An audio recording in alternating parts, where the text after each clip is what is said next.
Welcome to First Reading, the Old Testament lectionary podcast for preachers, teachers, and other assorted creatures. I'm Tim McNinch. And I'm Rachel Wren. Today we are looking at Exodus 12, verses 1 to 14, which is part of the Passover story and the first reading for September 6, 2020. Tim, you are up this week. What do you want to say about this kind of creepy text? Yeah, you're right.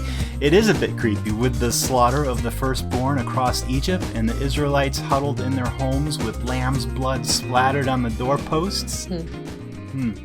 So just to start out here, I can't do a podcast on this story without telling you a little bit of my childhood experience with it. Okay.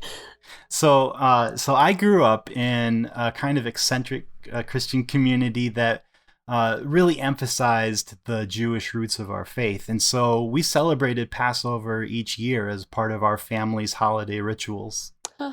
And part of the Passover Seder is reciting passages of Scripture from the Exodus story, and this passage is one of those. And there was a time when I must have been like 6 or 7 years old, and my dad had just finished reading this passage. And my parents looked over at me and noticed that all of the color had drained from my face. And they said, "Tim, what's going on? Are you all right?" And I said, "Well, yeah, we're celebrating this story tonight, right?" And it said, "Yeah." And I said, "We've got all the food that it says to have here on the table." "Yeah, that's right." I said, "But I'm the firstborn in our family, and there's no blood on our doorposts."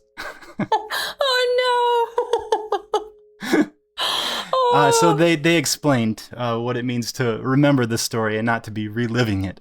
Oh, that's so good. Oh my gosh. Did doing an episode on this text work through some old past demons for you, Tim? Yes, I'm still working it out, but I'm feeling good. All right. So what have you worked through? What do you have to offer preachers for this text? All right. Well, I do have to say, as much as I love this story, it's not actually that easy of a text to preach. But here's a few thoughts that I have.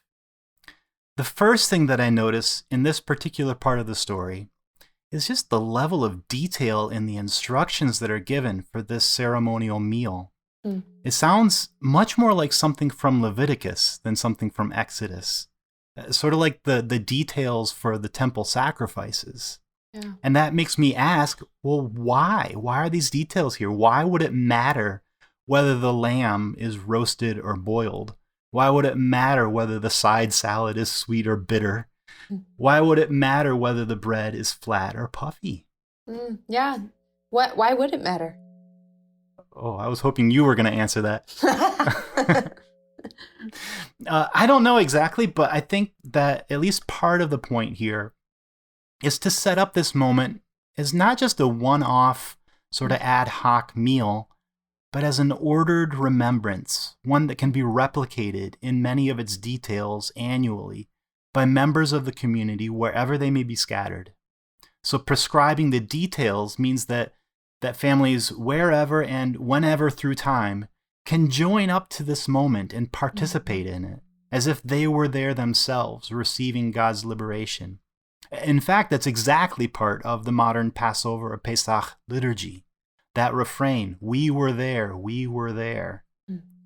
So the details lend themselves to an experience of community and of solidarity and participation in this redemption story. Yeah. That's really a beautiful way to read kind of some picky, what might seem otherwise as picky details of a ceremony. And I don't want to jump to the Christian tradition too quickly, but I can't help but think about our Eucharist celebrations, especially in this moment where so few of us are getting to do that right now, that those details become more meaningful because they are such a part of that ritual that happens. It's so ingrained. Yeah, I've often thought of the Eucharist, the Lord's Supper, and a story like a ritual like this Passover Seder as kind of like time machines or a portal into another dimension, that when you participate in those rituals, you're transported beyond sort of the temporal and spatial limitations that we have to participate at a great feast where all of our ancestors in the faith are seated, and where we're with the Eucharist, we're sitting there with Jesus himself.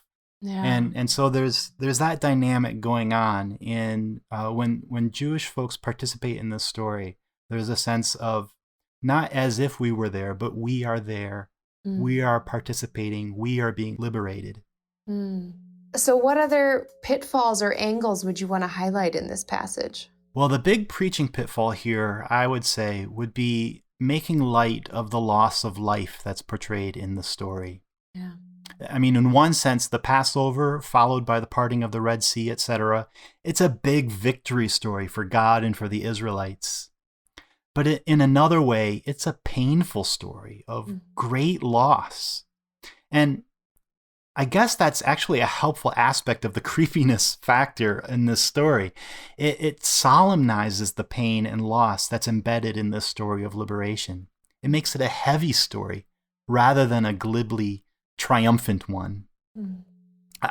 A good example that came to mind for me last week, our church musician took the opening hymn in our service, which was the cheery, "We gather together to ask the Lord's blessing." And in light of the weight of current events, without saying anything about it, she changed the tune and accompaniment from its traditional major key into a minor key. Oh. Same words, same melody, but now the song had kind of a solemn, reverent, a bit sad feel to it. Wow.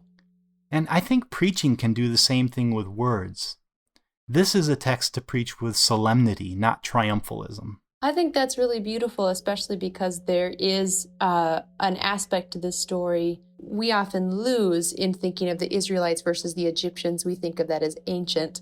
Of course, Egyptians are still around today, and they are on the continent of Africa. And so to talk about the loss of Egyptian life is to talk about the loss of African life. And that is something to be approached with solemnity. Yeah. Well, the other helpful preaching angle here, I would say, is the justice angle embedded in the story. It is doubtful whether this actually happened historically, or at least in the way that's portrayed in the book of Exodus. But either way, the story enshrines the very true idea that God is active in caring for the oppressed and works on their behalf against their oppressors. Which is what I think is the symbolism of the plague against the firstborn here. Pharaoh had fooled himself into thinking that he had absolute control over his people and over his slaves. But the truth is that all life belongs only to God.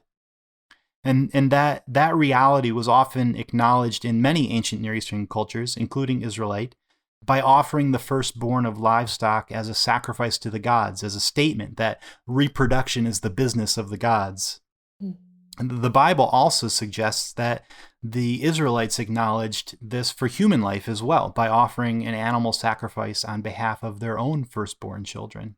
So when God kills the firstborn of all Egypt, human and animal both, it's a gory statement to Pharaoh that all life belongs to God, that Pharaoh can't presume to control or to own the lives of the Israelites. And so even with all of the ways that is still problematic, this passage serves as a warning to those in power that a day of reckoning will come for those who are hard-hearted towards the vulnerable and presume that their own position and privilege is their own to exploit. And it comes across as a message of hope for the powerless, that they have an advocate who hears the cry of the poor.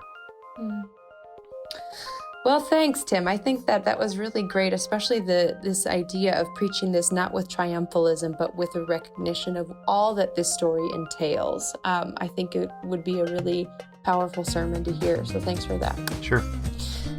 Preachers, we commend this story into your capable hands, and as we do that, we also commend to you the First Reading Podcast website.